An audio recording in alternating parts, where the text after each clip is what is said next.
Captain America is one of the most underrated and most underutilized dive tanks in all of Marvel Rivals. He has speed, map traversal, survivability, tech that shoots his damage numbers through the roof, and he's got a diet support ult that can be used to counteract support pushes from the enemy team.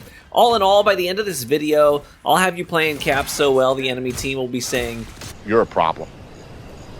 You're a real problem." And that's a verifiable fact, by the way. I don't think I've gotten this much hate in the game chat on any other character to date, and I'm approaching 300 hours in Marvel Rivals at this point. So let me set some quick expectations for the video, and then we'll dive into the meat of it.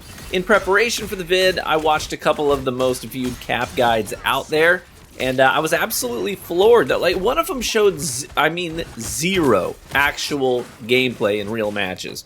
One of them was just, "It's so simple, you just do this," and he spends 15 minutes pummeling immobile bots to death in the practice range. Now, I don't say that to hate on anybody, but I know that for me personally, I can't take a lot of stock in videos like that because I think actual application is the most valuable part of any guide. So with that said, I want to assure you that this video will be almost exclusively actual gameplay with a couple very short practice range clips to show you the combos in a vacuum. Now let's get into it. The very first thing I want to discuss in this video is the animation cancel tech for Captain America. And I want to start with it because I had Cap up to Centurion before I started doing this, and then I was absolutely furious with myself for putting it off, right? Night and day difference between my gameplay before and after I mastered the tech.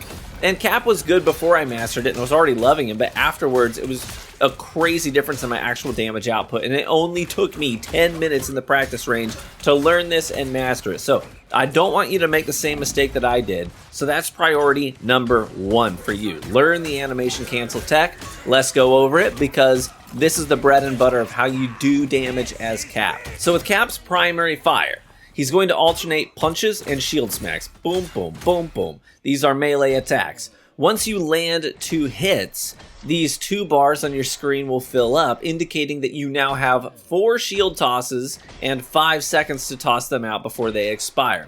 So this means you have 4 ranged attacks now as Captain. This is how we put down Storms, Iron Mans, Moon Knights as they're flying away from us, right? Normally you would click to fire and it would just toss a shield out. It will hit your target and it'll hit or it'll miss, and then it'll return to you and you can toss another one, right? So here, I want to just show you, here is the speed at which these attacks are dealt. Now we're going to double the speed of those attacks and I'll show you how. Here's the kicker. Anytime you sprint, you automatically cancel the shield toss and it returns the shield directly to your hand. So in theory, you don't have to wait for the shield's return trip to you. That's the goal here. You don't have to wait for the shield to come back to you after it impacts your target. You can just hit sprint as soon as the shield impacts your target and it will teleport back to you and be ready to be thrown again. Now let's talk about how it actually works in practice. Doing this correctly is all about managing 2 buttons, your sprint button and your primary attack button. Now you don't want to just hold sprint and then start clicking the attack button, because your shield will just go out like 2 inches and then immediately cancel since you're sprinting. But you also don't want to alternate back and forth between sprint, trigger, sprint, trigger. That screws up your movement because then you're like doing this weird stutter step thing, and the input delay makes it nearly impossible to actually get any value out of this.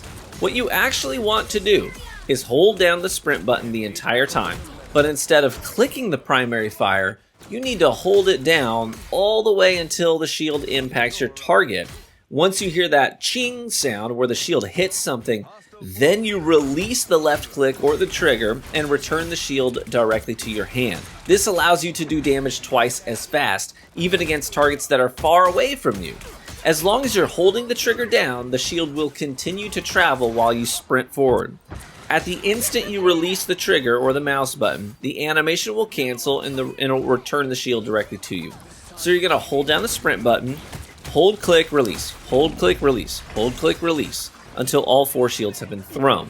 Now, obviously, you're going to hold it down longer the further away a target is, and you're going to cancel the animation the second it impacts. But if they're right in front of you, it's going to be much quicker. It's going to be like, hold, release, hold, release, hold, release, hold, release, right? Here's what it looks like in actual combat against actual players.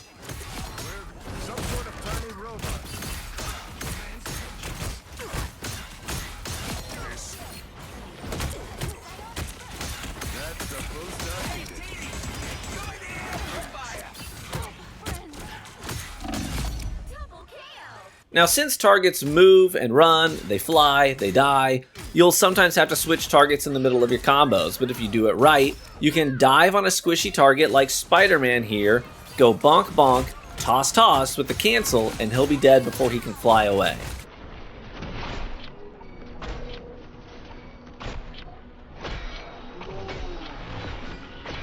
It's also great against enemies like Scarlet Witch here, who can ghost and run away if you don't kill her quickly enough.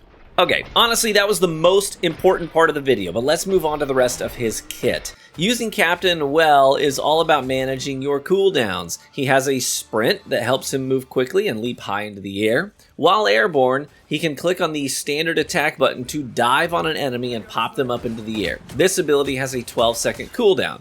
He also has a dash ability where he raises the shield and lunges forward.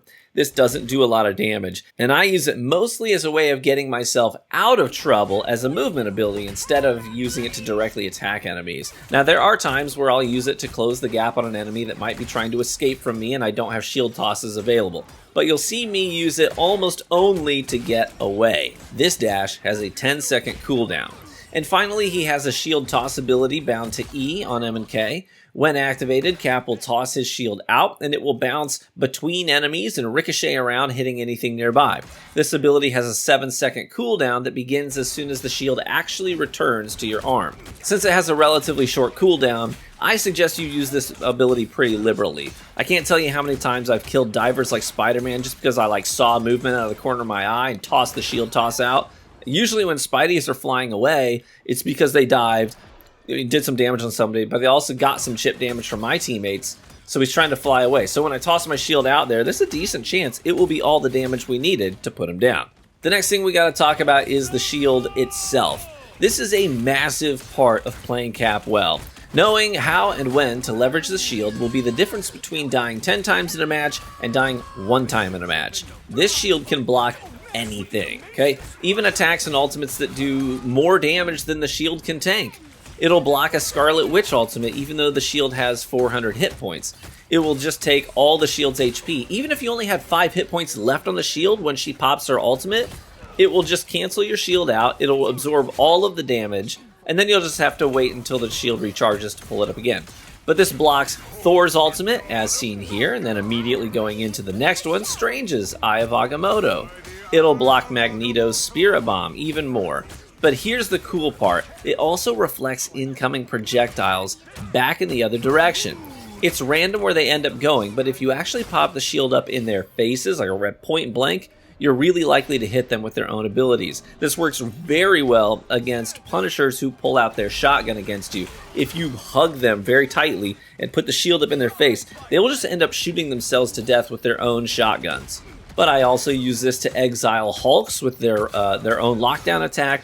I trap Squirrel Girls in their own squirrel traps. I reflect Invisible Woman's giant AoE grenade and convert it into a friendly healing aura. I even jumped up at the end of a match and reflected Iron Man's ultimate pulse bomb back into his face, killing him and his Luna Snow with his own attack, which likely saved the game for us since it was a buzzer beater, and the Luna had her ult charged up to 91% at the time, so she was getting ready to pop it for a final push in overtime. So some details you need to know about the shield. The shield can be raised while you're sprinting, so you can sprint into a group of enemies with the shield raised and block all incoming damage. When the shield takes too much damage, it will pop, then it will have to be cooled down before you can use it again. It's not great against Punisher's ultimate, unless you're close to cover and you raise it just for a second or two while you try to make your way to safety. But he's going to pop it pretty quickly and then delete you if you're not careful. But you should also know that you cannot raise your shield while you are doing your sprinting leap, your fearless leap ability. You can raise it on a normal jump, but during the fearless leap, the shield cannot be raised. So if you're trying to get away, don't sprint and jump away and then turn around, pull a 180 and try to pull the shield up to block damage with the shield. It won't work. Another great application of the shield is to protect teammates. So there are a lot of things that lock teammates down in this game. They could get hit with a Luna Snowball, they could get hit with a Mantis Sleep Grenade, a Squirrel Girl Trap Grenade, or an Eye of Agamotto. I like to stand directly in front of my teammates when this happens to them, and I just hold the shield up until they can move again. You'll get lots of thank yous in the game chat if you make a habit out of doing this. The opportunities to do it are numerous. There are a lot of CC and lockdown abilities in the game. The next thing we gotta cover is the ultimate ability, where Cap runs around farting out freedom for 10 seconds. This trail of star-spangled goodness will give a ton of temporary health to both Captain America and any teammates who step in it. I see a lot of people just pop this ult when they're alone and they run around bonking stuff, which sometimes that's the right call, but usually this ult is best used to support your teammates during team pushes or to counteract an enemy support ult like Cloak and Daggers. I'll pop it and then I'll crop dust democracy all over my allies to keep them alive. And if they get any kills while under the effects of our ultimate, Cap will get an assist. So if you're using this ult correctly, you'll see assists popping up on your screen while you're running around. The trail doesn't last forever, so you can keep running around your team to reapply the health benefits. I find the best way to use this ultimate is to treat it like a support ult, not a solo Cap against the world offensive ult. It's about keeping your team in the fight and allowing your DPSers to focus on dishing out big damage without the fear of death. Now let's put it all together. What does Cap's whole loop look like? Basically, you're going to lead the charge. You're going to be a major disruption to what the enemy team wants to do. With Cap's maneuverability, he can insert himself in a situation quickly with his sprint, leap, and dive. Get in some big damage in a short amount of time with your primary attacks and the animation cancel shield tosses. He can then ping pong the shield with his E ability off of a couple of enemies, reflect a couple of attacks back in their faces, and then sprint, jump, and dash out with his F ability. Now during that time, you were the primary problem for the enemy team, and that means your team could move up, gain a good position, maybe clean up some of the damage you dished out and secure a kill or two, and now you're free to post up on the objective point for the next wave of attacks. In the gameplay, you'll probably notice me often just being a big problem for the enemy team. Even if we're not getting a ton of kills, we're in there, we're being a pain in the butt. We want to force them to focus on us, deal with us, so that our team doesn't have to deal with so much heat. Then we bail out, loop back to our healers, get topped off real quick, and by that time, we've got all of our abilities cooled down and ready to dive all over again. Now speaking of diving, Cap is great at singling out high priority targets too. Here's a double where I dive on the two healers and take them both out really fast with the animation cancel, which means our team can easily win that skirmish since the enemy healers are off the board. But I dive on Widows, I dive on Hawkeyes, I dive on Moon Knights all the time too. They're basically helpless. I dive on them, hit them, pull the shield up and reflect their first counterattack back in their faces. Then I hit them again and start tossing the 4 shields. It's really, really satisfying. At the end of the day, with a little mastery, Captain America has the potential to be one of the biggest assets on your team. The sheer amount of disruptive ability is off the charts. So go spread freedom and democracy on the battlefield and be the Cap I know you can be. Thank you so much for watching the video today. If you enjoyed it or found it helpful, then would you let me know by leaving a like on the video, as that's the best free way to support the content right here on YouTube. And consider subscribing for additional Marvel Rivals content. Be warm and well fed, my friends, and I hope to catch you in the arena.